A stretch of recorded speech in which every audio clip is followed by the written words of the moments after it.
Here is your market wrap for January 27, 2026.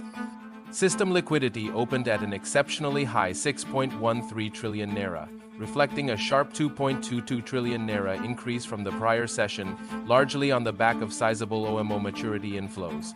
Notwithstanding the liquidity surplus, money market conditions remained stable with both the open buyback and overnight rates unchanged at 22.5% and 22.79% respectively. The Treasury bills market opened the session on a strong note, underpinned by sustained demand for long-dated maturities. Momentum briefly softened following the CBN's announcement of an OMO auction, which offered 600 billion naira across the 210-day and 350-day tenors.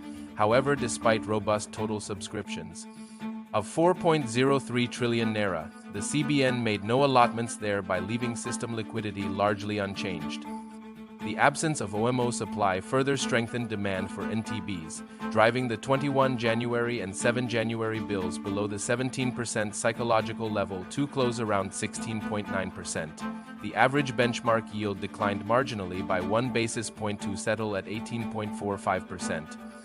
The FGN bonds secondary market opened the session on a strong and bullish footing, supported by a spillover of unmet demand from the previous auction, where investor appetite significantly outpaced the DEMO's relatively modest allotments.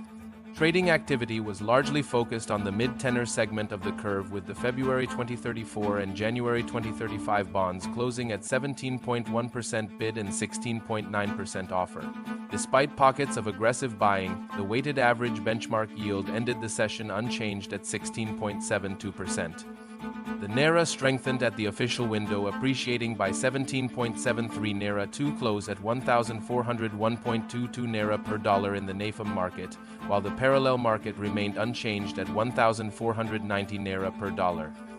Nigerian equities closed bullish, with the NGX All-Share Index up 0.12% to 165,713.82 points. Gains in select large and mid-cap stocks lifted market capitalization by 125.65 billion naira to 106.09 trillion naira as positive sentiment prevailed with more gainers than decliners. What's next?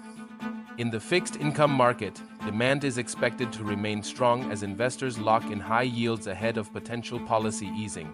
Money market rates should stay stable due to ample liquidity, though the CBN may conduct another OMO auction to mop up excess funds.